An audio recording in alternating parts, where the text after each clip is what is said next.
जय हिंद दोस्तों, नमस्कार।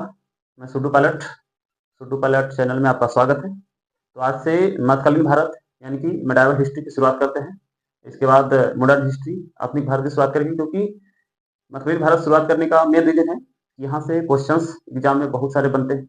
इसके बाद मॉडर्न हिस्ट्री की शुरुआत करेंगे, देन एंशिएंट हिस्ट्री की शुरुआत करेंगे। तो एंशिएंट हिस्ट्री यानी कि प्राचीन भारत से एग्जाम में ज़्यादा क्वेश्चन नहीं बनता है।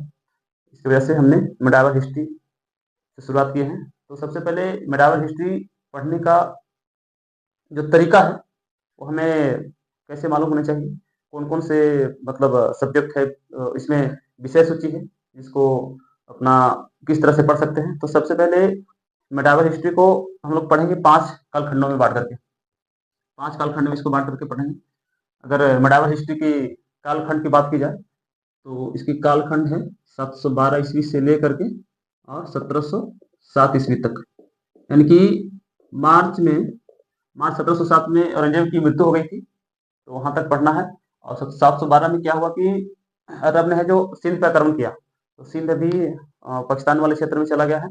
और आप सिंध से देख सकते हैं कि वहाँ पे हड़प्पा मोहनजोदड़ो ये सब की जो खुदाई हुई है वो सिंध क्षेत्र से ही हुई है। तो अभी सिंध क्षेत्र जो पाकिस्तान में चले गई, वहाँ पे क्या किया था कि मोहम्मद बिन कासिम ने मतलब आक्रमण किया था सिंध क्षेत्र पे। उसके बाद फिर अगर मध्यकालीन भारत को पढ़ने की बात करें तो इसको 5 कालखंड में बांट कर पढ़ेंगे।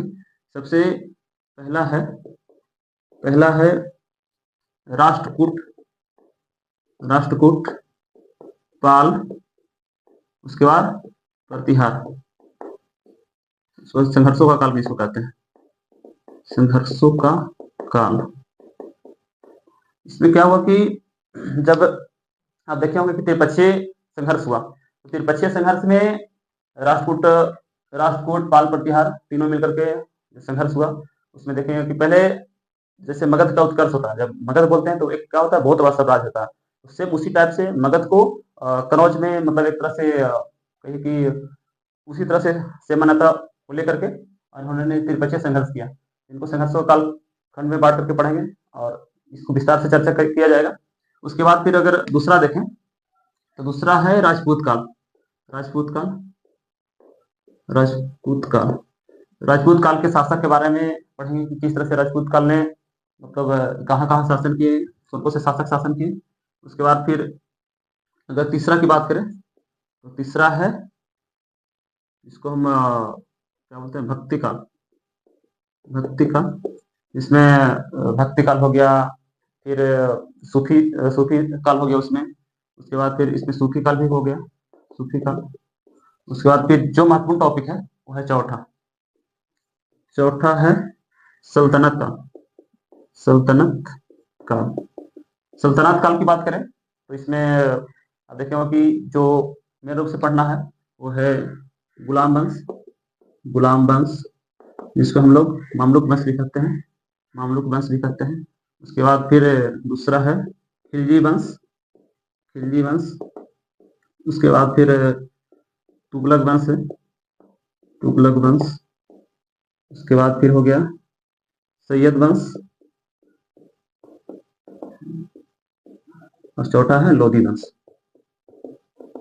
तो इसमें एक एक करके सल्तनत काल को बेहतरीन तरीका से और विस्तृत तरीका से मतलब समझने का प्रयास करेंगे। तो गुलाम वंश है, जो गुलाम वंश की बात करें तो इसमें आप देखे होंगे कि कुतुबुद्दीन ऐबक, कुतुबुद्दीन ऐबक, रजिया सुल्तान बलबन, इन सब के बारे में विस्तृत से चर्चा करेंगे।